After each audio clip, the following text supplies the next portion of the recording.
Welcome to Paw Print Academy, your blueprint to raising better dogs. My name's Ryan, and I'll be your host for this journey. I've got my trusty co-host here, Brianna. Hello. And together we're bringing you real-world training insights built on leadership, structure, and proven methods. We record this podcast with live clients on the line in one take with live, unscripted questions and answers. At the end of the day, this podcast is a lot more than just teaching your dog to sit or stay. It's about building trust, creating calmness, and becoming the kind of leader your dog truly needs. We do that with our 3-pillar method of trust, obey, and perform. Together, we'll show you how these 3 pillars shape every step of training. Thanks for being here. Let's get started.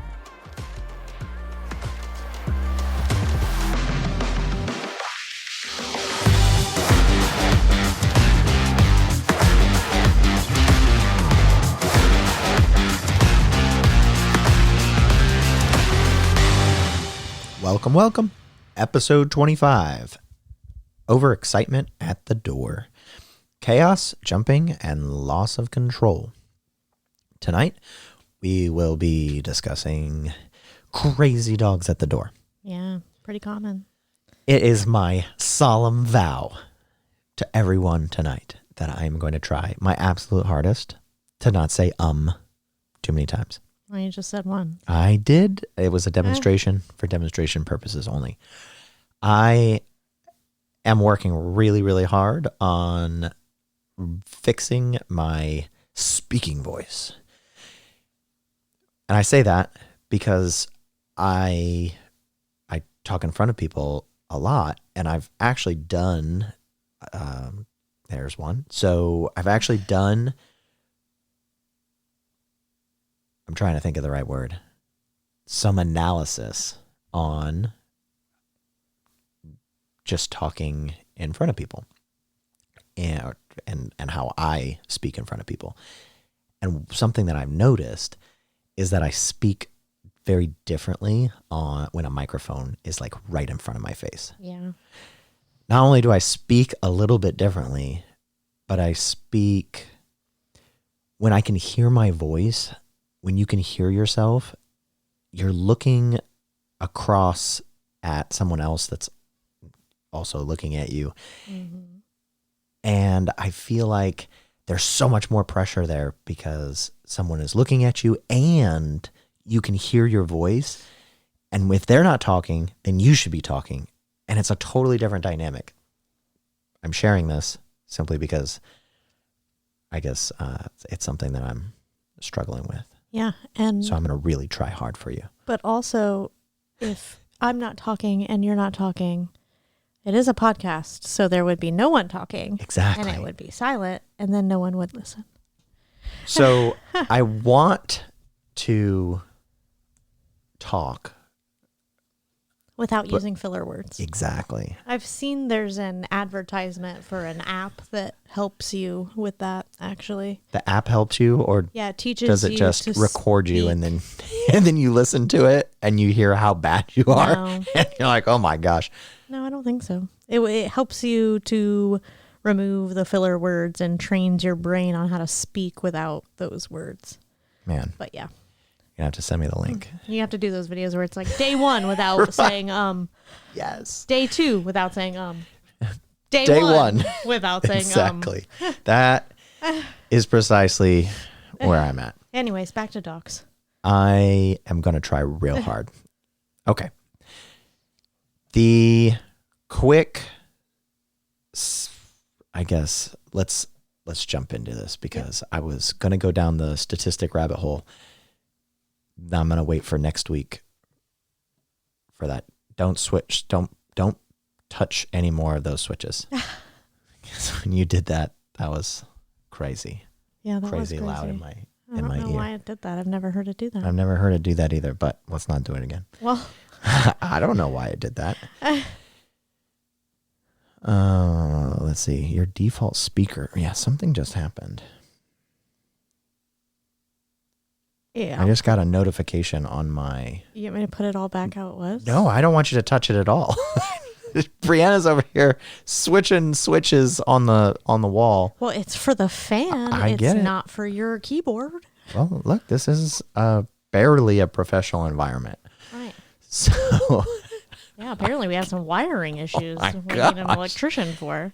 if we don't bring you episode 26, you'll know that we died in a fire. Don't say that. He's joking. He's joking. Oh my But we might have to move rooms. I don't know. Okay, core idea. Let's get back to it. Overexcitement at the door. We made it almost 6 whole minutes of crazy banter Right. here. Jibber jabber. Sorry about that. Really sorry for everybody. Welcome to the Dog Podcast. Overexcitement at the door is not a greeting problem. It's not about whether your dog greets someone or not. Overexcitement at the door is more about impulse control. Mm-hmm.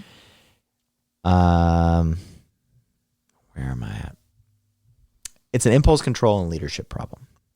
Dogs lose control because the event is predictable and it's highly rewarding. So when a dog sees someone come in, if they've been conditioned to know that they get to meet them, and they've been conditioned to know that they get to be crazy and wild, and it's the most fun and exciting thing that they get to do that day, Yeah. how do you think they're going to react? Right. So fixing that overexcitement at the door requires slowing the whole picture down. We've got to remove the rehearsal. We've got to teach calm default behaviors. Yep. And that is what tonight is about. Yeah. Default behaviors. Mm-hmm. Just because someone comes over doesn't have to mean that your dog does anything different. Yep.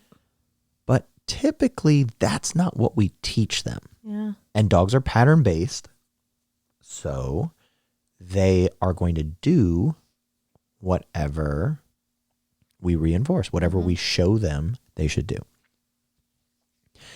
Tonight is going to be just a little bit different than some days here because for whatever reason, scheduling didn't work out and we do not have anybody live on our call. So we will cruise through some of this stuff. Season. Right. As it gets warmer and as sports start up and all of these other things, people Spring are break is coming up. busier For some and places, I busier. think spring break already started, actually. I Right. think it's like the whole month of March. It's like goes by like states. Different states do it at different times and stuff. Right. We're in Eastern North Carolina and they are not on spring break Yeah, we've yet. got like 2 weeks, I think. Oh. But Okay. Why do dogs lose control of the door? So, one, doorways combine anticipation with excitement and a lack of structure. yeah, my brain immediately goes to like over arousal. Right? But why? Let's frame it as it is. Then we'll come back to why it is. So, before I get off track, the door predicts a high value event. It could be guests coming over. It could be deliveries. It could be the mailman. The mailman constantly, every single day, tries to break into this house. And I am waiting for him, said the dog. Reunions where favorite people and favorite dogs and people that the dog knows are coming through the door. Right, like the owners. I mean, Or you yourself, the if owner, your dog you is come through in the a door. crate and they're just free roaming in the house, as soon as you get home, there's nobody on the other side to tell them what to do. So obviously they're just going to greet you and be like, oh my gosh, so excited to see you. Right. They should be. Yeah. Yeah. That's not even Right. a bad thing initially. What creates a bad thing is when we don't rein that reaction in and teach them what they can do instead.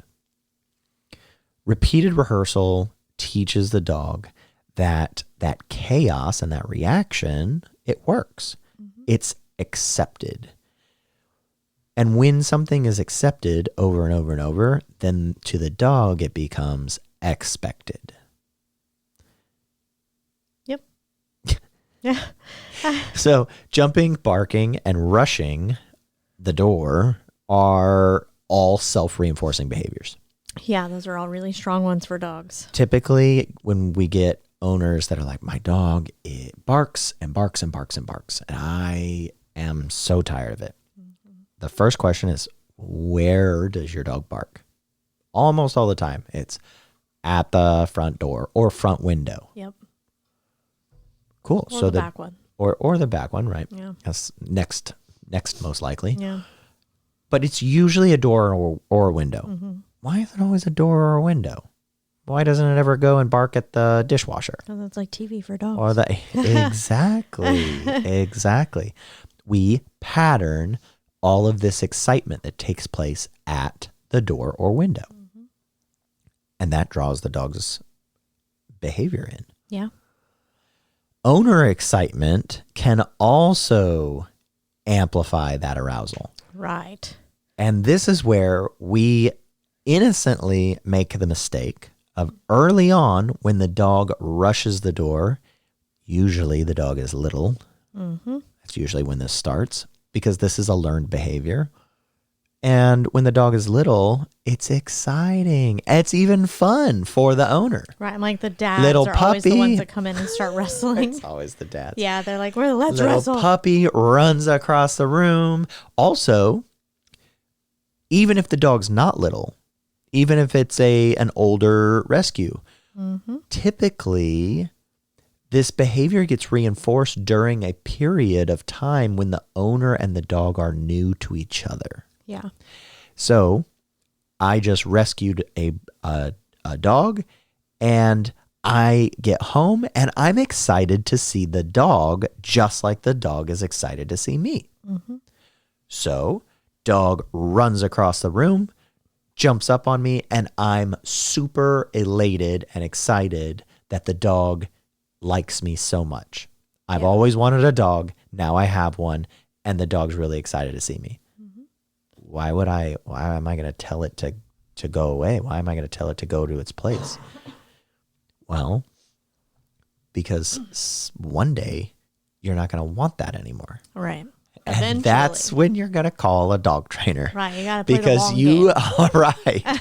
Because you created that. Yeah. You created that pattern. And when the dog learns that pattern, then the dog continues to repeat that pattern. Yeah. And then you're like, no, I'm telling it not to do that. Right. You're telling it not to do that, but you've never shown it not to do that. Right.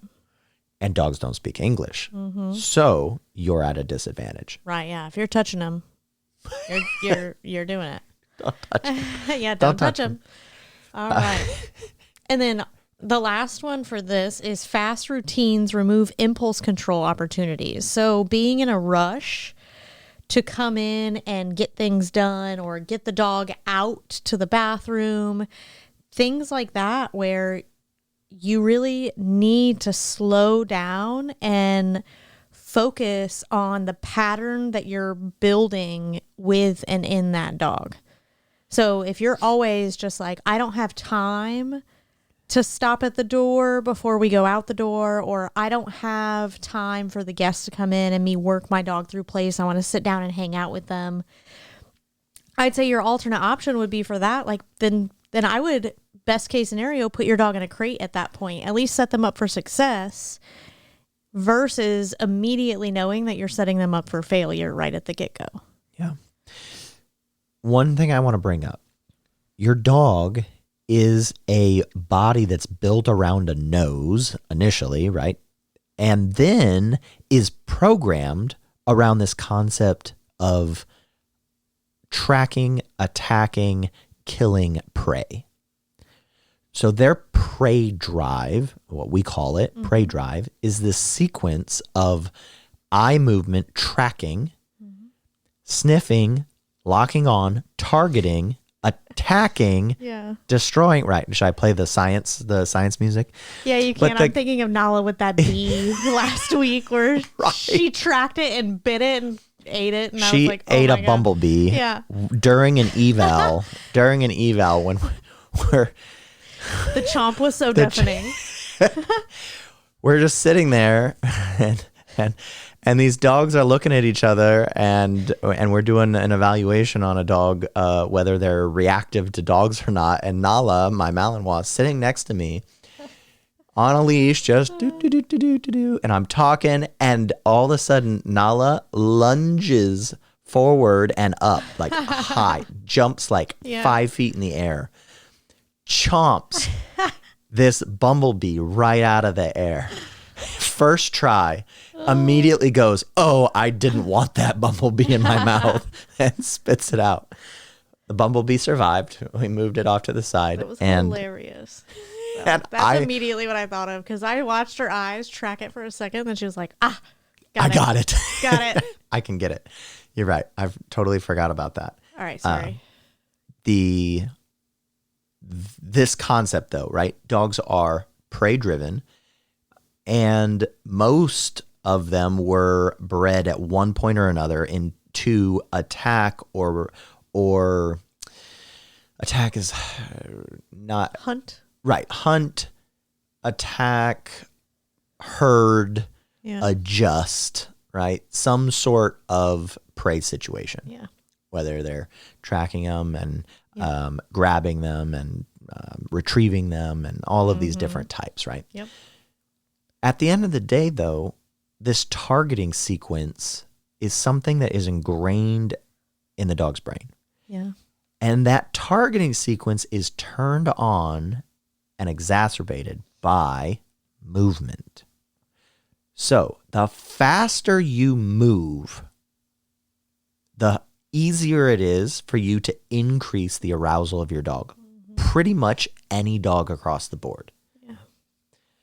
What that means is we can use that to our advantage for sure by increasing excitement when we want to, but we can also really mess this up by when we need that calmness and we need that relaxation. Yeah. We move too quickly and it excites the dog. It arouses the dog. It increases that level, that threshold or that level of arousal for the dog. For sure. That explanation can be explained or demonstrated in the concept of ripping a door open real fast or with like a sliding glass door. If you have your dog at the back door, sliding glass door, and you ask the dog for a sit, and then you launch that door open, what is the statistical chance that this dog is going to bolt outside? It's higher. Yeah. For sure it is higher. It's unlikely you're going to be able to argue with me on this. Yeah. It's higher than it is if you slowly open it. Oh, yeah, for sure. And everyone knows that intrinsically. They're like, well, okay, I got it. Yeah, it's, of course, if you move fast, then they're going to move fast. Right. So apply that. Yeah. Apply that to all of these other concepts that you have in the house. When you are having a behavioral issue, regardless of what it is, when you're having an issue that you can't seem to solve, break down what the inciting triggers are. Yep. And then slow it all down and see if you don't get your dog's attention back a little bit. Yeah. Yep, for sure. Okay. Those things aside. Why common fixes fail? First, most of our fixes address symptoms rather than restructuring. Yeah. And just like with, medical treatments, we can put a Band-Aid on a cut or a bleed, but the Band-Aid itself doesn't fix it. The Band-Aid doesn't stop the bleeding, right? The clotting stops the bleeding. The body ends up healing that wound. The Band-Aid didn't do it. The Band-Aid just covered it up. Maybe it kept some infection out, but it doesn't fix it. Yeah. So some of these things that we're going to talk about now are like common thoughts that was like, oh, we could just do this, but that doesn't really, that's not that's not the source of the issue. Okay. Number one, yelling louder at the dog. Yep. Telling the dog no louder rarely works. It might work the first couple of times, and then that's why people start using it more and more. Mm-hmm. But it only works the first couple of times because it either scares or surprises or breaks the dog's pattern. Yep. Interrupts their thought process, and they go, whoa. And that whoa moment is why they adjust their behavior just slightly. Yeah. But after they figure out that nothing follows that whoa moment, it's called learned irrelevance. Mm-hmm. The dog will no longer respond to that same level of stimulus. Yeah. All right. Blocking the dog, just standing in front of them or putting your leg out or putting an arm out. This one I see a lot. Dog goes to bolt after something and you just kind of like put a foot out or something. Like this dog can't jump like 4 feet in the air. Yeah. The typically what this ends up doing is it just turns the whole thing into a game. Yeah. The dog's like, oh, cool. Yep. It's an obstacle course and an exciting situation at the door. Now they just go into parkour mode and they take off. Yeah. Just jump over you. Right. I think I've heard a few dogs go parkour Yeah. on the way. The important understanding, the important piece of this is just that just blocking your dog oftentimes just turns it into it turns you into an obstacle for the dog to get around. Yep. It doesn't actually prevent the dog from doing anything. And so even though it might have worked once or twice, eventually the dog's going to be like, if I'm a little faster, Yep. I can get around there. Yeah. Or if I jump a little higher or whatever it is. Yeah. And then also correcting after exploding is too late, which is a big one that I tell people about, like reactivity, right? It's the same concept. Once a volcano like explodes and erupts, you can't put the lava back inside. And so The magma? yeah, magma. I don't know when it turns into lava. Yeah, let's not go down the science. That could be our science. That's our science lesson for the yeah, day. the difference between the two. But it's the same concept when it comes to correcting your dog when they've already had the opportunity to get all the way across the room and jump on the guest one time. You've already like lost the little battle that the dog was like Right. involved in with you. So yeah, always when you know you're going to have your dog in that situation and it's like, cool, they're not in a crate, then you're going to hold them accountable for something else.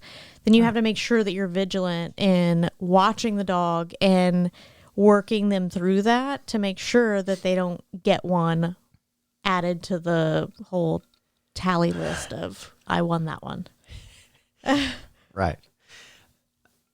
I'm just picturing the balance, like back in like the Roman times of this big scale, and every time the dog wins, you drop one a goes on there. little nugget. But typically, every time the dog piece of wins, kibble. you'd have to drop like 2 or 3 pieces of kibble. That would be funny. We should get one of those little balance. It's like a lawyer thing too, right? They nice. have those little scales, Right, and we we put it could in the put dog background. kibble, dog kibble on there. So that's so one for funny. you and one for the dog. Okay. Allowing greetings before the change in behavior takes place. Yeah, is the next one. That's a big So one. before you've actually got the dog calm, you allow them Yeah. to get what it is that they were looking for. Yep. So the greeting, the actual greeting where the dog gets to be close to someone or someone reaches down and pets them or whatever the situation, when that takes place before the dog actually exhibits calmness, then you've reinforced the chaos. Right. And I will say it. If your guest is not going to stay long enough for your dog to get to that state of mind, then don't let them meet. Right. Then it's like, hey, sorry, maybe next time. Like, I don't know what to tell you. My dog's working on being calm and they couldn't like handle it today. Right. But if your guest stays long enough for your dog to get to that state of mind, then go for it. But also don't let that jump right back in to, we always say, an excited dog is not always a happy dog. It's an overstimulated dog. Right. And so don't let your dog get to the point where then it turns right back into jumping and getting in their face and things like that. If that starts to happen, you have to reinitiate that calm and then come back to it again. Right. And then it goes hand in hand with this, but the inconsistency completely destroys your clarity. Right. If you let them jump on you, they're going to jump on other people. Right. When a dog comes up to you when you're sitting on the couch and puts its paws up on your lap and then shoves its face right up in you, and then you wrap your arms around the dog and love on it and go, oh, I love you so much. But then the dog jumps up on you while you're standing and you're like, oh my gosh, no, get off of me. You're being a human about this. Yeah. You're not looking at it. You're not looking at it from the dog's perspective. So the dog can crawl all over you in this circumstance, but not in this circumstance. Right. That's not the way the dog sees it. Nope. Very black Probably and white. not going to work out for you. Yeah. They don't see gray. Very good. No. They're very... The dichromatic vision that gets them. Ooh. The science. Right. The science. Right. I have You're play like, which button I know is which it? button. I put the science music on one of these buttons. You have to get a I have label it. maker Right. for those. Is it this one? This is it. Oh, yeah. Yeah. It's the science. All right. Dichromatic. Dichromatic vision. Sweet. Oh, my gosh. All right. We got to get back on track. So inconsistent rules destroy the clarity of this process. Yeah. We have nothing to explain to the dog what is good and what is bad if we lack clarity. Mm-hmm. Clarity is like our biggest tool. And when you get into like a highly ethical way of training your dog, clarity is the total package. Yeah. If you don't have clarity, you're not going to be fair. You can't be. It's like putting a blindfold on and then me, if I put a blindfold on Bree and I told her to duck and then I just kept swinging my hand. And every time I said duck, I swung my hand. But sometimes I just swung. Is that even right? Swung. Swung is right? I swung. Holy moly. This thing is getting my brain. Yeah, I had a U in it, and you're like, I refuse. Right, yeah. I was like, can't say it. Swum. Stop. Okay. Oh my so, right, I'm so focused on it. I'm like, can't say it. I can't believe that I tried to say swang. It didn't even sound right as it came out. I was like, go back. Yeah, screwed. Oh my gosh. U-turn on the highway, go back. 2 exits. So where I was going with this was if I swing my hand every time that I say duck, but I say duck first, that's fair. I'm giving her, right, it might not be fair, but the concept is that I'm giving her a opportunity to avoid the swing. Now, if I sometimes don't say duck, Yeah. everyone would go, well, that's not right. Okay. How is it any different than the way that people train their dog? They're like, no, you can't get up here. No, you can't get up here. No, you can't. Okay, this is fine. Yeah. Right. Now it's okay. Now it's okay. Yeah. I keep crying laughing. Yeah. That was so funny to me. Oh, that whole thing. All right. But yeah, like I said, it's the clarity, right? It's the black and white and removing the gray, like, well, maybe this, maybe that. And just being really transparent with the dog. I think that's important. Ugh, Okay. Gotta get over my laughing spell there. I had the giggles for a second. How to build calm door behavior. What do we do about it? Now let's talk through how and the why behind it. So 1, teach a default behavior like place or sit. Yeah, place is my favorite. In the dog training world, this is called, let me see if I get it right. This is called DRI, which is... I don't think I even know what that is. I don't use acronyms. Differential reinforcement of an incompatible behavior. Where's the B at? Hold on. Why'd they take a B out? Right. What am I doing? So, DRI, differential reinforcement of incompatible behavior. So you can do DRA, DRI, DRO. It all ends with behavior. So we don't talk about the B. Yeah, you just remove that. Like that doesn't even. That's why I don't like acronyms, because they're just like whenever they feel like it doesn't make sense, they're like, don't put the B because DSIB would be weird. So you've got differential reinforcement of an alternate behavior, which is another behavior in place of. You've got differential reinforcement of other behavior, which is give me any behavior other than the one that you are currently exhibiting. Mm-hmm. And then you have DRI, which is differential reinforcement of incompatible behavior. And that is highly, highly effective. The incompatible behavior is place. You cannot physically be on place and rushing the door at the same time. That's the concept. Yep. We're not going to go into the science of DRA and DRO, but this is the concept. Teach an alternate behavior that is incompatible with what you don't want. Yeah. They can't do both of them at the same time. Then, if you want to take it a step further, start associating the triggers that make the dog do the initial behavior, i.e., rushing the door, and apply those triggers to the cue that you want. In this case, place. So how you do that? What triggers the dog? Does the doorbell trigger the dog? Is it knocking on the door? Cool. Let's start with the doorbell. Mm-hmm. The doorbell goes off. Dog runs to the door and then gets super excited because someone is here. Well, that's a learned behavior. So first, we teach them the incompatible behavior, place. Then we associate that behavior to the sound of or the trigger to the other behavior that you don't want. Yep. So now doorbell goes off and they go, someone's here. I'm going to my place. Mm-hmm.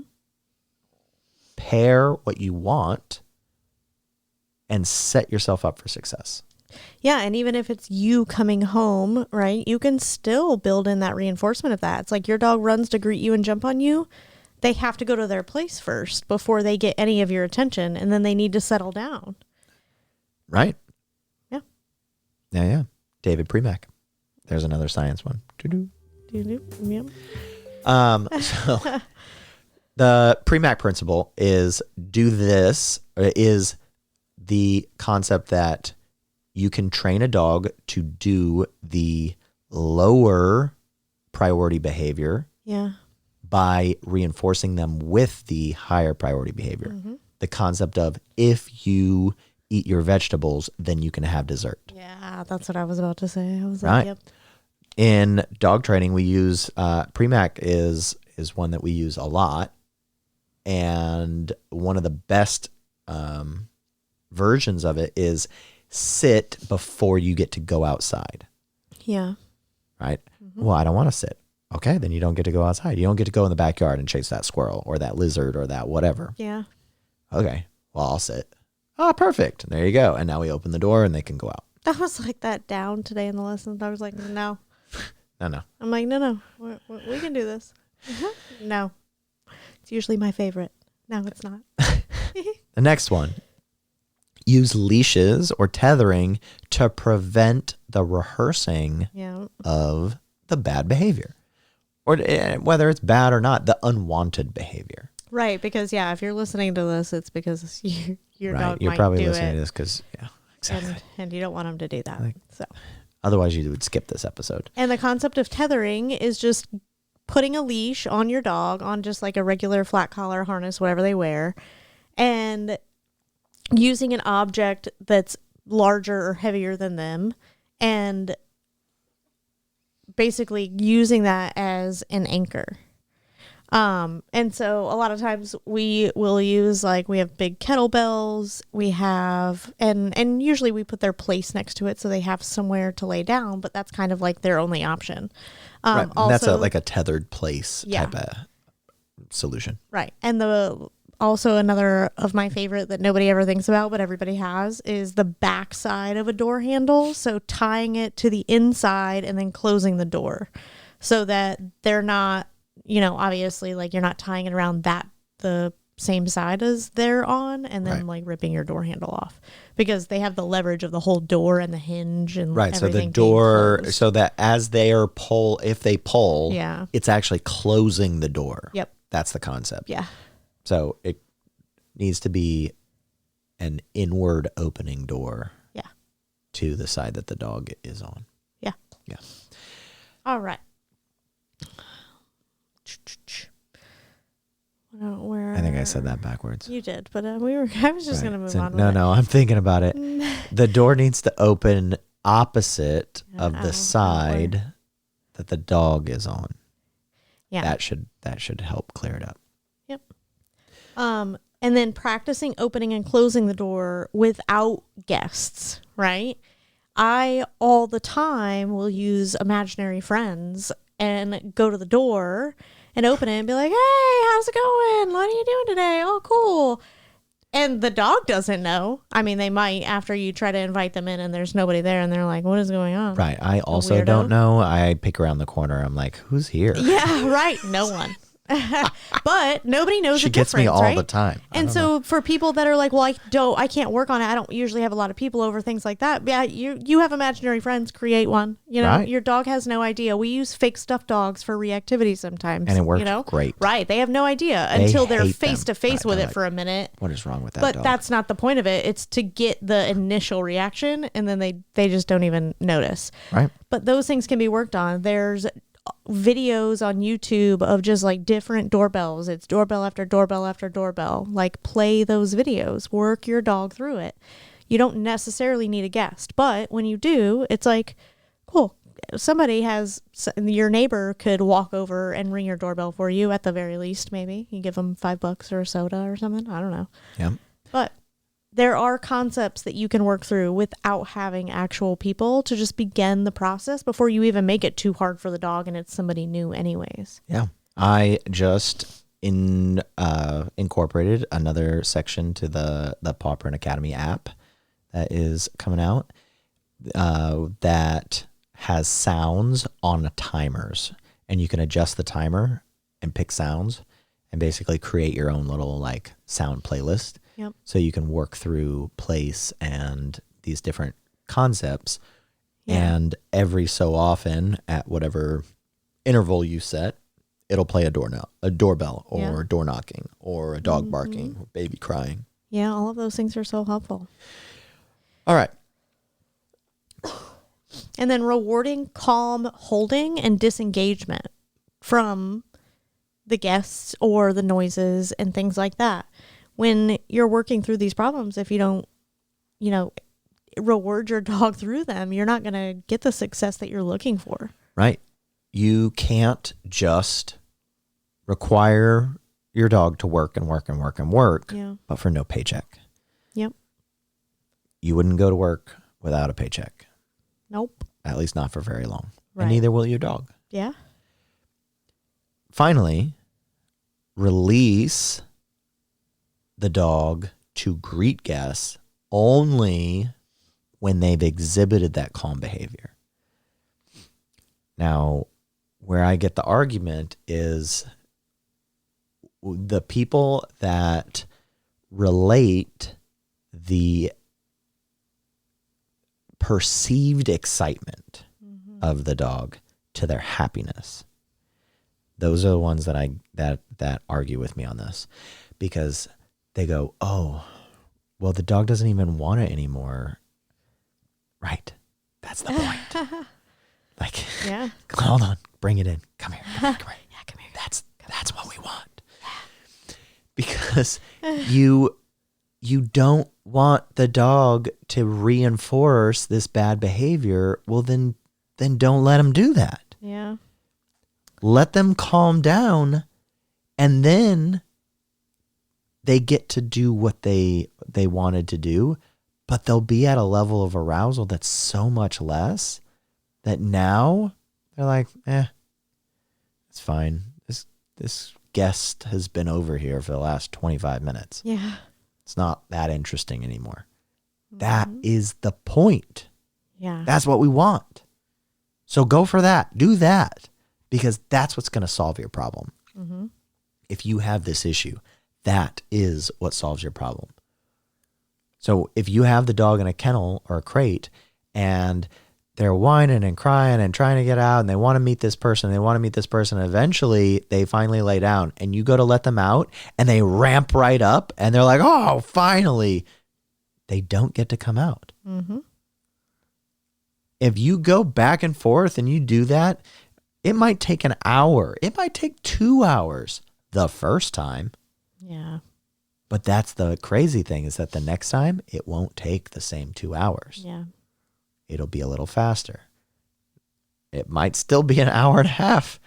Right. But that's where you have to just show that emotional maturity that you are the leader of this situation, not them. Mm-hmm. You're not doing anything bad to the dog. You're not doing anything mean to the dog. You're holding the dog accountable to act appropriately for the situation. Yep. That's all. All right. With that being said, we don't have any active listeners here tonight for questions. So we're going to move right to our listener projects. Mm-hmm. Number 1 is our doorway repetitions without guests. So leash the dog or put the dog on place. Open and close the door. Open and close the door. Reward the calm behavior. Open and close the door. Reward the calm behavior. Do it over and over and over. And repeat it each day for a week. That's the first step. Then you can get more advanced. All right, listener project number 2, calm greeting protocol. The dog starts on a leash or on place. The guest comes in. The dog does not get to meet the guest yet. The guest ignores the dog until the dog shows calm behavior. Now we let the reward be for that calmness. That calmness starts, and then we reward with a release, but a controlled release. Use your tone of voice, use your body language, use your intonation, all of those things to good, break, or free. It's not free, great job, oh, good boy. We're not ramping the dog up. Use the things that you have to communicate relaxation, calmness. That is going to help you a lot. Reinforce what you want. Don't reinforce, don't reward what you don't want. That's the key to dog training. Mm-hmm. All right. Anything else to add? No, that was great. Awesome. All right. Short and sweet. We made it in under an hour. Yeah. So if you are listening to this and you have questions, comments, concerns, or something that you know that you could add to bring more value, please let us know. Let me know what I need to add. That's a better way of saying it. Yeah. I'm always trying to find ways to bring more value. So if you've got some of those ideas, please send me an email at ryan@topdogtrainingnc.com, or leave us a message, leave us a like, leave us a review on our podcast. With that, I will bid you good night. Good night.